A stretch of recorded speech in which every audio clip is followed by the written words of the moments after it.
हमारे देश में हर त्योहार का एक गहरा रहस्य होता है, लेकिन समय के साथ अधिकतर लोग केवल परंपरा निभाने लगे और उसके असली अर्थ को भूल गए। नवरात्र भी ऐसा ही पर्व है। लोग मानते हैं कि यह देवी की पूजा है, लेकिन वास्तव में यह मनुष्य के भीतर की 9 छिपी हुई शक्तियों को जागृत करने का मार्ग है।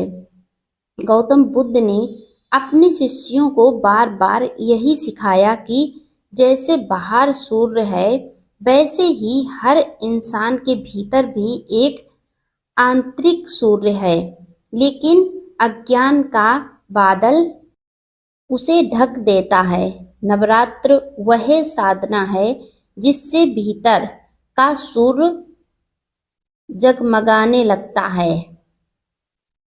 बुद्ध का एक शिष्य आनंद था। वह बुद्ध का सबसे निकटतम शिष्य था, लेकिन कई बार सामान्य लोगों की तरह प्रश्न पूछ बैठता था। नवरात्र का समय था। गांव में बड़े बड़े पंडाल सज रहे थे। लोग देवी की मूर्तियां बना रहे थे। ढोल नगाड़े बज रहे थे। आनंद ने यह सब देखा और मन में शंका उत्पन्न हुई। वह बुद्ध के पास आया और बोला, आनंद भगवान, लोग कहते हैं कि नवरात्र में देवी पृथ्वी पर आती हैं। वे 9 रूपों में प्रकट होती हैं और अपनी भक्तों को दर्शन देती हैं। उनकी पूजा से सब काम सिद्ध हो जाते हैं। क्या सचमुच यह सब होता है? बुद्ध मुस्कुराए। आनंद, लोग जिस देवी को बाहर खोजते हैं, वह वास्तव में तुम्हारे भीतर बैठी है। नवरात्र का अर्थ है 9 शक्तियों की साधना।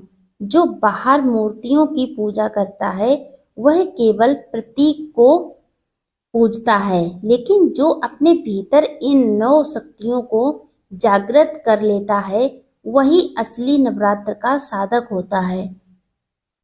आनंद उत्सुक हो उठा। भगवान, कृपा कर इन 9 शक्तियों का रहस्य मुझे विस्तार से बताइए। बुद्ध ने उन्हें बताया 9 शक्तियों का रहस्य।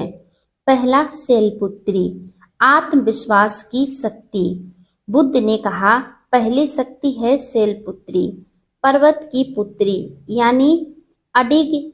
यह आत्मविश्वास की शक्ति है। मनुष्य